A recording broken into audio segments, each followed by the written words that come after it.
Hi, welcome to another episode of Hot Takes. It's not often I'm wrong. Oh, that's an arrogant statement, isn't it?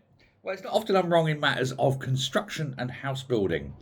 And I'm not wrong this time. I've been saying for some time, one of the problems Scotland's got when it comes to house building is the bureaucracy involved, because local councils say, oh, you've got to do this, you've got to do that, you've got to do something else, jump through these hoops.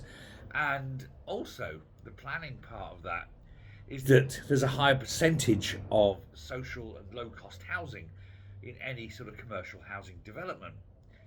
And of course, builders don't want this because they don't make any money out of it. Frequently, even a loss on social housing. They then boost up the prices of the commercial houses to cover that. But it's still a massive pain in the arse. And so they try to avoid it. Because their businesses, their job is to maximise the return on profit, return of investment rather, maximise their profit, their return on their investment. And so that's what they do.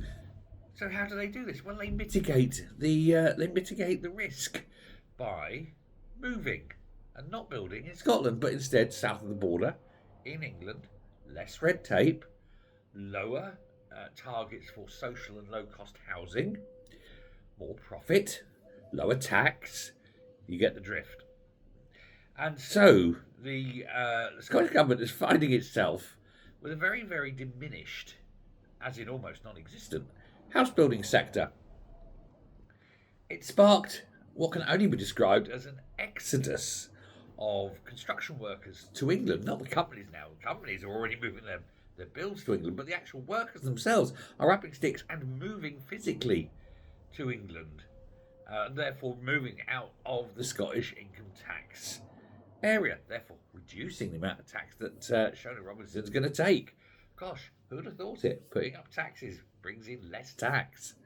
It's amazing, isn't it, that this sort of thing happens? If only she'd heard of the Laffer curve, for example, or common sense. Now, the SNP see this happening. They're trying to combat it, and they've put forward a housing bill, which also includes somewhat controversial rent controls, which actually always, without fail, harm the tenants. More red tape for landlords who will get out of the game, more red tape for property developers who build to rent. Anyone looking to invest in Scotland needs their head examined, really, don't they? Anyway, they ended up in March this year limiting rent increases to 12%. I know. But the new legislation, what happens is, let me just print something out. When you have rent control and you have a limit on it, the rent always goes up by the limit.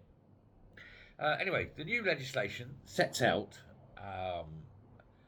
how rent controls with the government and long-term build regulations are what they call better regulated for the private sector. Better regulated means more government control. And when you've got a government controlling an industry, that industry dies. It's a standard rule of government, the three steps of anything. It's ban it, regulate it, tax it. If something's new happens, you don't like it, ban it. Then you realise, you can't really ban it, it's too good. Okay, regulate it. The trouble is you regulate it to death. Well, it's there, but it's still going, let's tax it and make money, and that's what happens. But there's currently a consultation on the way with the Scottish House Builders Federation, who are being asked why only 3,000 homes completed in Scotland in a quarter, an entire quarter. 3,000 homes in Scotland completed. The same relative number in England was 117,000. Now, I know Scotland's got 1/10 of the population, but that would mean it would have 30,000 homes. It's not right, is it? It's pathetic. And the thing is that there's more than 3,000.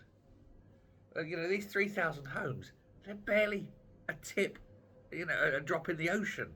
When you look at how many people are homeless in Scotland, there's estimated between 10 and 15,000 children living in inappropriate accommodation. let alone the adults. And they build 3,000 homes. Now, say the Scottish Property Federation um, and the Scottish House Builders Association, they're both involved in this. They warned many times about the slowdown. Nobody listened. And they said, everyone's going to England. You've over-regulated. And so the SNP response to that is, oh no, let's regulate some more.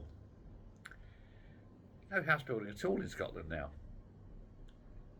20 years of SNP rule. Look what you've got. You can't blame it. You can't blame England for this one, SNP.